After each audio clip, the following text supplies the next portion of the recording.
জানাবো ইউনিয়ন ব্যাংকের রহস্যময় হিসাব, নির্বাচনের আগে অস্বাভাবিক লেনদেন।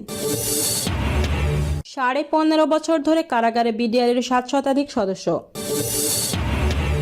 হত্যা মামলায় সমন্বয়হীনতা। ভারতে ভিসা সীমিত করায় বাংলাদেশ থেকে ফ্লাইট অর্ধেক সংকটে ইউরোপগামী শিক্ষার্থীরা। সর্বশেষ থাকছে মালয়েশিয়ায় ছাত্রদের বিরুদ্ধে মামলাকারী সেই খাস্তগির এখন পোল্যান্ডের রাষ্ট্রদূত। জানাবো ইউনিয়ন ব্যাংকের রহস্যময় হিসাব, নির্বাচনের আগে অস্বাভাবিক লেনদেন। গত জাতীয় সংসদ নির্বাচনের আগে বেসরকারি ইউনিয়ন ব্যাংকের একটি হিসাবে অস্বাভাবিক লেনদেন হয়েছে। নির্বাচনের 1 বছর আগে হিসাবটি খুলে জমা করা হয় নগদ টাকা। এরপর গত বছরের ডিসেম্বরে এসে শুরু হয় নগদ টাকা উত্তোলন। এভাবেই এই হিসাব থেকে নির্বাচনের আগে উত্তোলন করা হয় প্রায় 72 কোটি টাকা।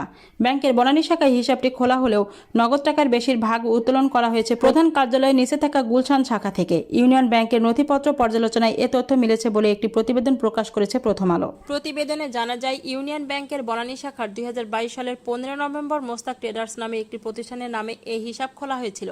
তবে ছাত্র জনতার অবদানে আওয়ামী লীগ সরকারের পতনের পর গত 20 আগস্ট হিসাবটি বন্ধ করে দেওয়া হয়। পাশাপাশি ব্যাংকটির অনলাইন তথ্য ভান্ডার থেকে এই হিসাবের সব তথ্য গায়েব করে ফেলা হয়। যদিও হিসাব বন্ধ হলেও তথ্য মুছে ফেলার সুযোগ নেই। হিসাবের তথ্য মুছে ফেলা হয়েছে এমন হিসাবের সংখ্যা ইউনিয়ন ব্যাংকে আরও রয়েছে বলে গণমাধ্যমকে নিশ্চিত করেছেন একজন শীর্ষ পর্যায়ের কর্মকর্তা।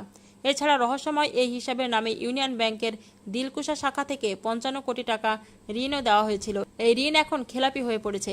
অন্যদিকে যে ঠিকানা ব্যবহার করে মোস্তাক ট্রেডার্সের হিসাব খোলা হয়, সেই ঠিকানায় এই প্রতিষ্ঠানের কোনো অস্তিত্ব খুঁজে পাওয়া যায়নি বলে প্রতিবেদনে জানা গেছে। ব্যাংকটির কর্মকর্তারা জানিয়েছেন, সংসদ নির্বাচনে প্রার্থী ছিলেন এমন অনেকে ও তাদের পক্ষের ব্যক্তিদের তারা নির্বাচনের আগে এই হিসাব থেকে টাকা তুলতে দেখেছেন। ক্রিকেট থেকে চলচ্চিত্র তারকা নবীন থেকে প্রবীণ প্রার্থীরাও ছিলেন এই তালিকায়। তাদের ধারণা, নির্বাচনের খরচ চালাতে এটা ছিল তৎকালীন সরকারের উপহার, যে খরচ দেওয়ার দায়িত্ব পেয়েছিলেন এস আলম গ্রুপের চেয়ারম্যান সাইফুল আলম। এজন্য ইউনিয়ন ব্যাংকে সহ তার মালিকানায় থাকা আরও ব্যাংকে থেকে এমন বেনামি ঋণ নেওয়া হয়। 2013 সালে প্রতিষ্ঠার পর থেকে ইউনিয়ন ব্যাংক হেকো হিসাবে পরিচিত পাওয়া এস আলম গ্রুপের নিয়ন্ত্রণে ছিল। রাজনৈতিক পট পরিবর্তনের পর এস আলম নিয়ন্ত্রিত আরও কয়েকটি ব্যাংকের পাশাপাশি ইউনিয়ন ব্যাংকের পরিচালনা পর্ষদও ভেঙে দেয় বাংলাদেশ ব্যাংক। তবে এসব ব্যাংকে এখন তারল্য সংকটে ভুগছে। গ্রাহকদের অনেকে তাদের আমানতের টাকা ফেরত পাচ্ছে না বলে কথিত মোস্তাক ট্রেডার্সের হিসাবের ব্যাপারে ইউনিয়ন ব্যাংকের ব্যবস্থাপনা পরিচালক এবিএম মোকাম্মেল হক চৌধুরী বক্তব্য জানতে ব্যাংকটির প্রধান কার্যালয়ে একাধিকবার গেলেও তিনি সাক্ষাৎ দেননি। মোবাইল ফোনেও তার বক্তব্য পাওয়া যায়নি। জানতে চাইলে বাংলাদেশ ব্যাংকের সাবেক প্রধান অর্থনীতিবিদ মোস্তাকিকে মজুরি বলে, নিশ্চয়ই এই বেনামি হিসাবটি নির্বাচনের কাজের জন্য খোলা হয়েছিল, সেই কাজে ব্যবহারও হয়েছে। ব্যাংক এমডির নির্দেশ ছাড়া এমন হিসাব খোলা ও বন্ধ হতে পারে না। তদন্ত করে দেখতে হবে কারা এই হিসাব থেকে টাকা নিয়েছে। আইনি পথে সেই টাকা আদায়ের ব্যবস্থা করতে হবে। এখন এই সময় যারা এসব অপকর্মে জড়িত ছিল তাদের আটকে ফেলা। তারা পালিয়ে গেলে তথ্য পাওয়া যাবে না, টাকা আদায়ে আইনি পথেও এগোনো যাবে না। আরও জানা গেছে, ছাত্র জনতার অভ্যুত্থানে ক্ষমতা হারানো প্রধানমন্ত্রী শেখ হাসিনা সরকারের সময় 2012 সালের 9টি ব্যাংকের অনুমোদন দেওয়া হয়। সবকটি রাজনৈতিক বিবেচনায় অনুমোদন দেয় বাংলাদেশ ব্যাংক। এর মধ্যেই ইউনিয়ন ব্যাংক একটি। ব্যাংকটির উদ্যোক্তাদের পেছনে শুরু থেকে এস আলম গ্রুপ থাকলেও সামনে রাখা হয় জাতীয় পার্টির প্রতিষ্ঠাতা হুসেইন। শুনছিলেন সংবাদ শিরোনাম, এবার বিস্তারিত। 15.5 বছর ধরে কারাগারে বিডিআরের 7 শতাধিক সদস্য। সাবেক প্রধানমন্ত্রী শেখ হাসিনার নেতৃত্বে আওয়ামী লীগ 2009 সালে ক্ষমতায় আসার পরপরই 26 ও 25 ফেব্রুয়ারি বিডিআর বিদ্রোহ ও পিলখানায় হত্যাযজ্ঞের মতো ন্যাক্কারজনক ঘটনা ঘটে। ওই ঘটনায় 57 সেনা কর্মকর্তা সহ 74 জনকে হত্যা করা হয়। দেশের ইতিহাসে নজিরবিহীন এই বিদ্রোহ এবং হত্যাযজ্ঞের পর হত্যা ও বিস্ফোরক আইনে পৃথক মামলা করা হয়েছিল। সংবাদ মাধ্যম আজকের পত্রিকায় এর প্রতিবেদন অনুযায়ী এর মধ্যে হত্যা মামলায় বিচারিক আদালতের রায়ের পর হাইকোর্টে হয়ে তা 4 বছর ধরে আপিল বিভাগে বিচারাধীন। তবে নিম্ন আদালতেই ঝুলে রয়েছে বিস্ফোরক হামলা। এই মামলা নিষ্পত্তি না হওয়ায় বন্দি জীবন কাটাচ্ছেন বিডিআরের 7 শতাধিক সদস্য। তাদের মধ্যে হত্যা মামলা থেকে খালাস পেয়েছেন 248 জন। মামলার প্রক্রিয়া শেষ না হলেও হত্যা মামলায় দণ্ডিত 256 জনের সাজার মেয়াদও শেষ। অনেক আসামির জামিন আবেদন নিষ্পত্তির অপেক্ষায় রয়েছে বিচারিক আদালতে। দেশের রাজনৈতিক পট পরিবর্তনের পর ক্ষমতাচ্যুত আওয়ামী লীগ সরকারের আমলে বিভিন্ন মামলায় সাজাপ্রাপ্ত ও আসামি হয়ে কারাগারে থাকা অনেকে মুক্তি পেয়েছেন। পরিবর্তিত পরিস্থিতিতে তার মুক্তির ব্যাপারে আশাবাদী হয়ে উঠেছেন অনেক বিডিআর সদস্য এবং তাদের স্বজনেরা। তবে রাষ্ট্রপক্ষে আইনজীবী না থাকায় তাদের জামিন আবেদনের শুনানি করা যাচ্ছে না।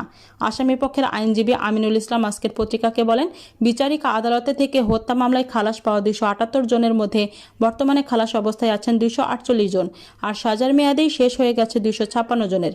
শুধু বিস্ফোরক মামলার কারণে কারাগারে রয়েছেন 504 জন আসামি। হাইকোর্টে অন্তত 40টি জামিন আবেদন করা হয়েছিল, কিন্তু আমরা বিভিন্ন বেঞ্চে ঘুরছি, কোনো বেঞ্চেই শুনানি করতে পারেনি। একবার হাইকোর্টে এক আসামিকে জামিন দিলেও রাষ্ট্রপক্ষের আবেদনে আপিল বিভাগে তা স্থগিত হয়ে যায়। আসামি পক্ষের আইনজীবীরা জানান, বিস্ফোরক মামলায় আসামি ছিলেন 834 জন, এর মধ্যে পলাতক 20 জন। বেশ কয়েকজনের মৃত্যুর পর বর্তমানে কারাগারে রয়েছেন 787 জন। এখনও সাক্ষ্য গ্রহণ পর্যায়ে রয়েছে মামলাটি। বিস্ফোরক মামলার বিচার শেষ না হওয়ায় অনেকে হত্যা মামলার খালাস পেয়ে কিংবা সাজার মেয়াদে শেষেও কারাগার থেকে মুক্তি পাননি। অনেকের অপরাধের ধরন এমন যে দোষী সাব্যস্ত হলেও আইন অনুযায়ী 15 বছর সাজাও হবে না। পরিবর্তিত পরিস্থিতিতে বিডিআর বিদ্রোহের ঘটনা নতুন করে তদন্ত ও বিচার এবং নির্দোষ সদস্যদের চাকরিতে পুনর্বহালের দাবি উঠেছে। চাকরিচ্যুত নিরপরাধ বিডিআর সদস্যদের বাহিনীতে পুনর্বহালের দাবিতে গত 27 সেপ্টেম্বর ঢাকায় সংবাদ সম্মেলন করেছে 64 জেলার ক্ষতিগ্রস্ত বিডিআর ঐক্য 2009। সংবাদ সম্মেলনে সুষ্ঠু তদন্তের মাধ্যমে এই হত্যাকাণ্ডের পরিকল্পনাকারীদের দৃষ্টান্তমূলক শাস্তি দেওয়া এবং দ্রুত পাবলিক প্রসিকিউটর নিয়োগ করে বিস্ফোরকা মামলায় 15 বছর ধরে কারাগারে থাকা আসামিদের জামিনের দাবি জানানো হয়। এর কয়েকদিন আগে আরেক সংবাদ সম্মেলনে সাবেক 50 বিডিআরের সদস্য মামলার পুনঃতদন্তের দাবি জানান। আসামি পক্ষের আইনজীবী আমিনুল ইসলাম বলেন, আসামির প্রায় 16 বছর কারাগারে আছেন, তাদের অনেকেই খালাস পাওয়ার উপযুক্ত। আমরা এরই মধ্যে জামিনের আবেদন করেছি, পিপি নিয়োগ হলেই সেগুলো শুনানি হবে। যেহেতু বিচার বিলম্বিত হচ্ছে, তাই জামিন না দেওয়াটাই অবিচার। নতুন করে তদন্তের দাবি প্রসঙ্গে তিনি বলেন, অধিকতর তদন্ত হতে পারে, এর জন্য পুলিশকে আদালতে আবেদন করতে হবে। অধিকতর তদন্তে নতুন করে কারো সম্পৃক্ততা পেলে তার বিচার করতে আইনগতভাবে কোনো বাধা নেই। এ নিয়ে জানতে চাইলে মানবাধিকার সংগঠন Human Rights and Peace for Bangladesh president Manzoor Rahman আজকে পত্রিকাকে বলেন, বিডিআর বিদ্রোহ ঘটনারও অধিকতর তদন্ত হতে পারে। তাতে কেউ নির্দোষ হলে তার মুক্তি ও নতুন কারো জড়িত থাকার প্রমাণ মিললে তার শাস্তির আওতায় আনা যাবে। জানাবো হত্যা মামলায় সমন্বয়হীনতা। বৈষম্য বিরোধী ছাত্র আন্দোলনের সময় ছাত্র জনতা নিহত হওয়ার ঘটনায় দায়ের করা মামলাগুলো নিয়ে এক ধরনের সমন্বয়হীনতা দেখা দিয়েছে। একই হত্যার ঘটনায় একাধিক মামলা যেমন হয়েছে, তেমনি বাদী না চাইতেও বেড়ে যাচ্ছে মামলার আসামির সংখ্যা। এসব মামলায় আসামি গ্রেফতারের নামে হয়রানির অভিযোগও করেছেন কেউ কেউ। তবে পুলিশের পক্ষ থেকে বলা হয়েছে, তদন্তের আগে কাউকে হয়রানি করা হবে না। ঢাকা মেট্রোপলিটন পুলিশের মিডিয়া ও পাবলিক রিলেশনস বিভাগের উপকমিশনার তালিবুর রহমান সাংবাদিকদের বলেন, এসব মামলায় কাউকে হয়রানি করার সুযোগ নেই। তদন্ত না করে কারো বিরুদ্ধে ব্যবস্থা নেওয়া হচ্ছে না। এমনকি যদি কেউ ভুয়া বা হয়রানি করতে মামলা করেন, তাহলে বাদীর বিরুদ্ধেও আইনের ব্যবস্থা নেওয়ার সুযোগ রয়েছে। জানাবো ভারতীয় ভিসা সীমিত করায় বাংলাদেশ থেকে ফ্লাইট অর্ধেক সংকটে ইউরোপগামী শিক্ষার্থীরা। আওয়ামী লীগ সরকারের পতনের পর বাংলাদেশের ভারতীয় দূতাবাস কিছুদিন ভিসা কার্যক্রম বন্ধ রেখে আবার চালু করলেও তা চলছে অত্যন্ত সীমিত আকারে। বর্তমান কেবল শিক্ষা ও জরুরি চিকিৎসার জন্য ভিসার আবেদন করা যাচ্ছে। ভারতের ভিসা জটিলতার কারণে বাংলাদেশ থেকে ভারতগামী ফ্লাইটের সংখ্যাও কমে অর্ধেকে দাঁড়িয়েছে।